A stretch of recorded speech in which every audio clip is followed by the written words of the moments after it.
when you go through security, do you still take your shoes off? Yep. Okay, and it's Never the year stop. 2021, right? Yep.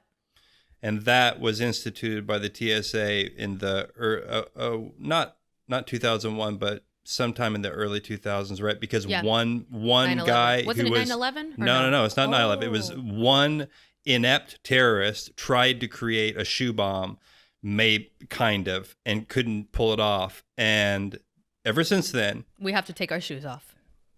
think about this really hard for a second. It's insane. Hundreds of millions of people now, over the course of, I don't know exactly, 10, 15 years, whatever it is, take their shoes off still. Yeah. Because of that. So, and try to not do it. That's the better part here. Try to not do it. Try. I didn't know. You don't have an option. Exactly. That's my point, is that one instance where there was a justification, right? We had that emergency moment, and that's always the justification for a growth of power and a loss of freedom in exchange for security. Once that exchange is made, try to get the freedom back. Try. Because you'll see. Because even then you're the crazy one is what it is. Well, because even on a less cynical take, here's the thing, right? So everyone's gotten used to now taking their, and I don't think this is only done in America. I don't think they do this everywhere, as far as I know. I don't think they do. Which is embarrassing. It is embarrassing.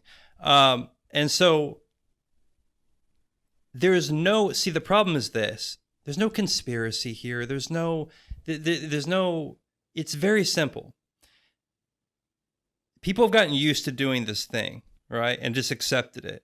So what political gain is there for any actor who is in an administrative position at whoever enforces these rules or higher up in the political hierarchy? What incentive is there for that person to say, yeah, we shouldn't do that anymore. Let's stop doing that. Because see, then if 20 years from now, Shoe Bomber 2 guy actually figured it out and did it, right? Then you'd have one person to point to and say, they did the rule, and so that's the thing. So see, there's never an incentive to roll back anything and to give, no matter how absurd, to give you your freedom back once it's taken. This is why I always lean towards this, hey, maybe let's not quickly make a bunch of rules and laws. Let's give it a little time, and then work it out. Because there's never a political incentive, or rarely, there are times, but rarely a political incentive for withdrawing a rule which could cause some sort of harm. Yeah. Because then you get the finger pointed at you. Also, so 20 years from now, you're still going to be taking your shoes off in the year 2050. Yeah. Because everyone understands that, right? Like, it's so ridiculous. Because no one's going to change and because it. No one cares. That's the thing. No one's actually, after you have so many generations of people that take off their shoes, they don't even question it.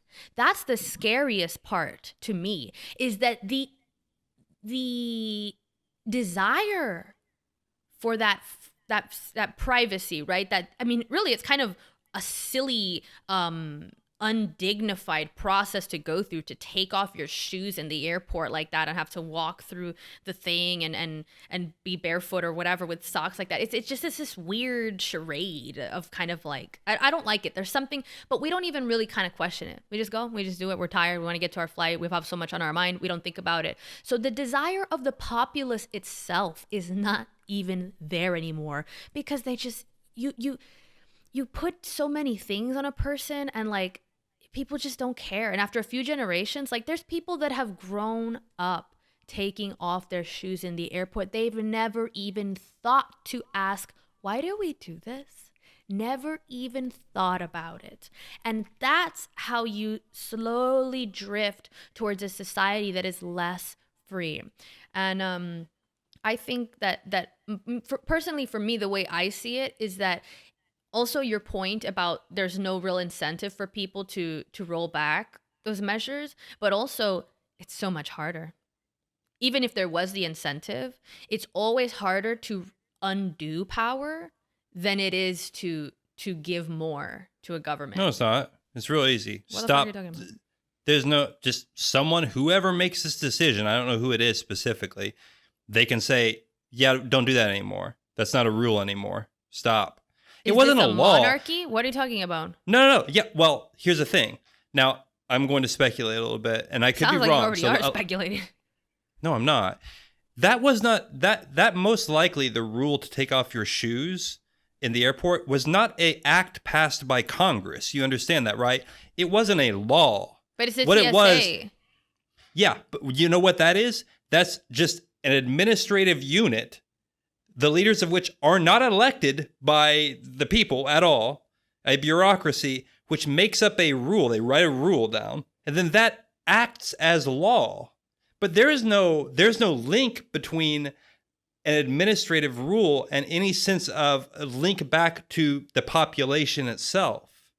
Do you see? So, and again, I'm not a lawyer, and I don't know. I'm speculating. We didn't plan to talk about this, but it doesn't require Congress. It doesn't require all of us in the nation to pass a constitutional amendment to stop taking off our fucking shoes at the airport. It probably takes one person who runs the TSA to say, yeah, let's stop doing that.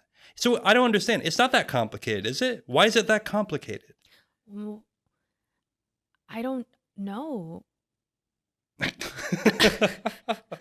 Yeah, it's not. I'm pretty sure. No one does it though. Why would the TSA person?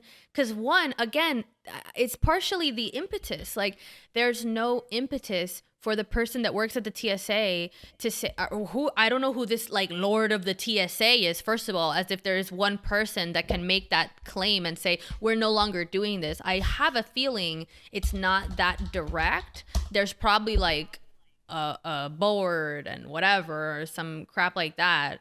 And I think that, they wouldn't even, again, it's that idea of, well, it's the TSA. Their whole purpose is, let's go through as much of your privacy as we can for safety. So the idea that the organization set up for the intention of, shrinking your privacy within a certain jurisdiction for the purpose of safety would then decide to do the opposite of that. That's not even their motive. No, you're right. But here's the thing. The problem with that... Well, should we all write letters to like the king of the TSA and be like, hey, dude... You call it a king of a TSA. There's literally a position that is the administrative head of that of that bureau. Okay, so I'm that going is to write a person. letter. I'm going to write a letter to that person and write say, a letter. hello, I would like to stop taking off my fucking shoes at the airport because it's silly. How can we change this? Right, but you won't, and no one else will. But here's Watch it. I okay, will. all right. Discuss then it on the I next demand podcast. right now on the Silver Eye Society. You called yourself out. You're going to post it, and you're going to show that you wrote a letter to the head of the TSA, whoever that is. Now, here's the thing: the real problem is this. The real problem is this: that I forgot what the real problem was. The TSA. Oh yeah, no. Why are we talking about the TSA I know. and the seventh seal? But we already gone this route, so we can end it after this rant on the TSA. Which, hey, good job TSA. I'm sure you do great work. They don't. Here's the thing. Thank you. That was my point. See, the problem with not amending the rule where everyone has to take off their shoes. Here's the problem: that I don't believe that it's fake business. I don't believe the TSA is actually doing anything real. It is. It's do you so really fake. think? No, do you look really it think up. the TSA are running out there and like, dude? Okay, wait.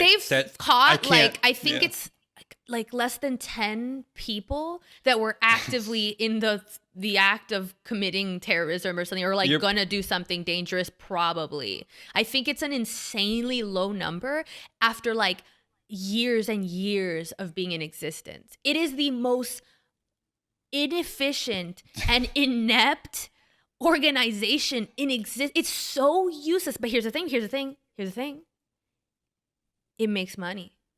That's an entire... It doesn't make money. It wastes jobs. money. It makes jobs, sure. That's the thing. Yes. We create these bureaucracies, these organizations, whatever, and hire a bunch of people, and the king of the TSA that I'm going to write to, I bet he's making a lot of money. So he's not gonna be the one to say, hey, we're not really doing anything. I think we should kind of just call it quits here. Like, at least let's downsize. No, all those things do is they're self-perpetuating because there is an interest for their existence and for their expansion. Because if my organization expands, that means my claim to financing for that organization expands. So, I mean, that's why I say that it's very hard to reduce the power of these things because they are inherently self-perpetuating. They're set up with that incentive. Right. And then what I'm trying to say is we're going to reach a point as a culture where if we don't see I don't know what the point is, and I don't know how it works, but you can only believe that the people in charge are clowns so far. Mm-hmm.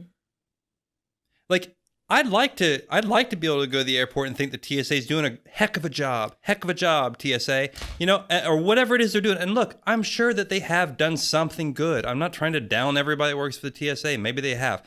Now, I've personally, as I'm sure all of us have had our stories, but who cares about that? It's not, I'm not even going to bother. There's no point. But,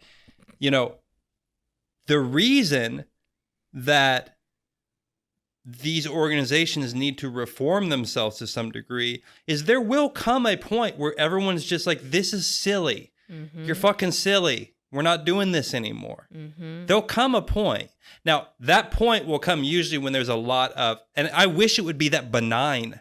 I would like it to be that benign where everyone's just like, I'd love everyone just to show up at the airport tomorrow and be like, hey, we're just not going to do our shoe thing, all right? And everyone's like, the thing. And then everyone's like, no, just come on, we're just not. And everyone just slowly walks through and the TSA is like, okay.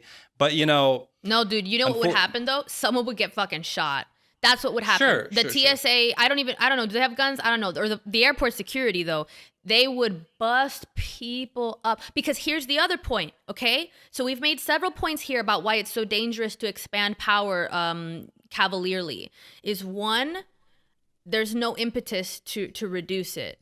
There was another point in there somewhere, or maybe it's like a half point of that one.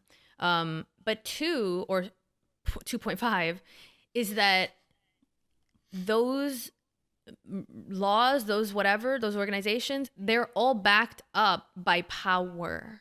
Okay? So it's not as simple as we're just all going to say, hey, let's not do this anymore. Someone's going to show up and be like, then we're going to force you. It becomes that type of thing. And that's why it's so dangerous to put power behind temporary restrictions and emergency measures, because it's never as simple as just saying, hey, this isn't working anymore. Or like, hey, we don't want to do this anymore. It's been long enough.